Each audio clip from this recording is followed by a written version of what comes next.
I really enjoy the trust sequence that Frank does because it helps build that trust in a sequence. And the same way you build trust in a sequence for this game has implications for an organization or a team or a company or even a relationship one-on-one. We gradually build trust, and it's easy to fracture that trust sometimes by having people cheat or lack of integrity, just like in the game, just like in life.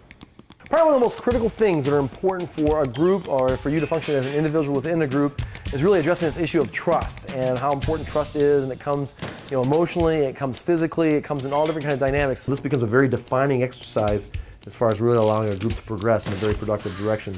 And again, paying attention to the video and how it's set up and how it's led, how you can just feel free to interrupt it and teach while you're doing it, versus feeling like, well, I've got to finish the exercise, because remember, it's all about the process. And so if you feel like there's an experience that's happening that needs to be interrupted because there's something going on within the group, what a great time to stop, pull away from what you're doing, sit down, let's talk about this, let's use it, and let's just focus on doing the technique correctly. Very good. So again, it's really important that your hands are together like this as well, because the other neat thing about this trust game is that of all the qualities and characteristics that people identify that are needed in any organization or group to succeed at a very high level, trust is always one of the top 3.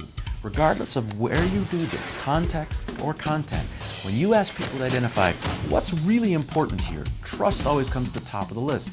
So by illustrating that through this activity, it's a very rich discussion starter after. Trust is one of those critical key elements when it comes to what's important for a group to work well together.